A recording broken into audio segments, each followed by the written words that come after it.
So then, at that time, we elected 21 people from Wayne County, and the Democrats would almost, with one exception, would automatically get it.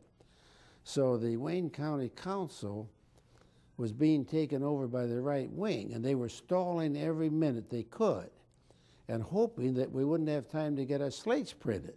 Well, we had to get those slates printed, so I anticipated what the 21 would be that would be endorsed and went to Eddie Fishman, Goodwill Printing, and I talked to Gus and I said, here's what we want. Where are you going to pay? Oh, he said, we'll worry about money later. Well, Eddie printed them when really they hadn't all been approved. Really 20 had, so we had a meeting to say who the final one should be. And I said, well, we better make this one because the slates are already printed. Well, that was really arbitrary, but if we hadn't done that, the slates would not have gotten printed, and Menon might not have won that, that particular election. I don't know. But the fact we got those slates out, oh, we had hundreds of thousands. I've tried to find one, and they seem to have all disappeared. So I think there, when there's a close election, Menon won that by, I think, between 1,100 and 12, you may remember that. I think it was 1,164 is a very small number. And that's where we had the vigorous recount. We found the Republicans had counted oleo margarine votes for their candidate. My contribution was there was always a suspicion of Hamtramck by the Republicans. And they found one seal, just didn't make any sense at all. I can let me have a piece of paper and I'll show you what it was. I don't know if you can get this on the, say, 60. You see, that's 6019. Then you turn it upside down and it's an entirely different number. Or it's 6109. And that's what had happened, that there'd been a mix, they'd read it upside down. In Hamtramck? In Hamtramck. And the Hamtramck Council finally passed a resolution commending me. And that, I think you may have seen it hanging in the wall. So then we would find often that the straight ballots, you know, the paper ballots, the Democrats would be rolled up, the Republicans, and then the mixed. Well, we'd go in places where the Democrats, straight ones were rolled up and still up on the counter. Now, I'm not saying it was deliberate fraud. Maybe it's like people psychologically want to do it the way that comes out. But we did win that recount. It was a very hard one. And from there on, we did get some change in the election laws, where the boards are much more bipartisan.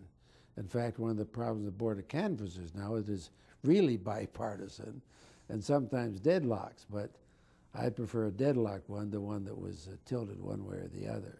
Well, 2 years later, you had another recount, and by that time, George Edwards was on the bench. That's right. So you were even more actively involved in that recount. I was pretty active in that one. We talked a little bit about redistricting, but let's just return to that for just a second. Yeah. And tell us a little bit about how, you know, what caused Gus in particular to authorize the lawsuit of Scholl versus Hare. Yeah, what it was this complete frustration that more people voted for a Democrat for state senator than a Republican. The Republicans had the Senate about 3-2. Then the committees would be sometimes 4-1. And I went over the committees. The Republicans would pick the members of the committee, and on the important committee, they'd put the dumbest Democrat, and that wasn't always easy to find. So I showed this to Gus, and he said, well, look, this doesn't make sense. At that time, the U.S. Supreme Court, Frankfurt, had said it's a political thicket, and Ted Sachs did a brilliant job on the legal work. He went to the Michigan Supreme Court and lost, I think it was, there were 8 members, I think 5-3, or any, it was a close one, went up to the U.S. Supreme Court, didn't get review, and then finally there were you're familiar with the Baker versus Carr, the congressional districts, and then Reynolds versus Sims at state legislative ones, had to be on the one person, one vote. I've got a little story that I wanted to tell about the role of Gus Scholl and Walter Reuther, and Walter Reuther's staff person, the economist Nat Weinberg, probably one of the best labor economists or economists. And I remember he was talking to Gus about something to replace the sales tax. He had the back of an envelope and said, here's the sales tax, and it's 3%. Then here's his idea on an income tax. You add this, subtract this, add that, make this a job, about 10 or 12 calculations. And he said the worker could pay less. He said, Gus, what do you think of it? Guy quite, yeah. What if the worker doesn't have a pencil? And the second question was, what if he didn't keep receipts? Well, Gus had that really down to earth. I would say that Walter Reuther was more global and educational. That an example, Gus was then president of the glassworkers local, and the black was entitled to be promoted. And somebody raised the question. Gus said he has seniority, yep, pays his dues, yep, shows up big line, yep, he gets the job. Well, you'd ask Walter Reuther that, as Amos said, you'd ask Walter what time it was, he'd tell you how to make a watch. Well, he'd take his opportunity to educate on the brotherhood of man and sisterhood of God, and I mean, the whole civil rights talk. So they would end up the same place, but they were very, very different temperamentally.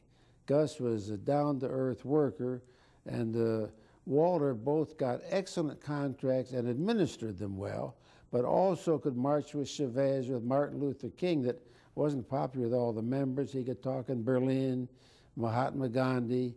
He and Eleanor Roosevelt were very good friends. In fact, they had their family vacations together. Well, I just don't see Gus Scholl and Eleanor Roosevelt having a long academic discussion on the future of the world, where I'm sure that she and Walter would. Tom, while we're making observations on Gus Scholl and Walter Reuther, let's take some other prominent personalities of the time and just give us some reactions and some comments. Pat McNamara. Yeah, Pat McNamara I liked. He was a real solid, down-to-earth. What had happened, Blair Moody had been appointed, and he was endorsed by everybody, and Charlie Edgecombe got Pat McNamara's name in it. Well, then Moody died, and McNamara was the candidate.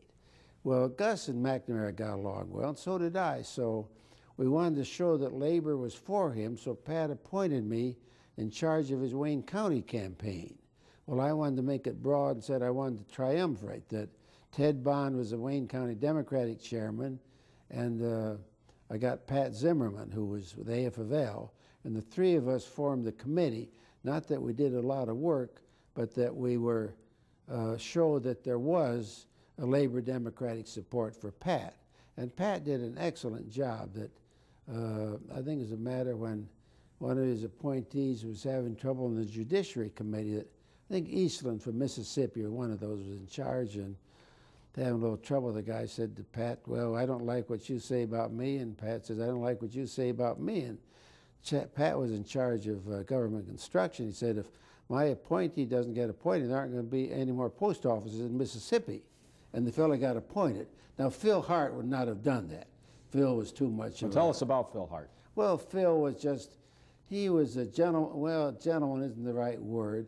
He was just a decent person, and he was not vicious. I mean, he couldn't, in fact, when the question whether he should run for president, he said, I'd make a terrible president. I can't make up my mind.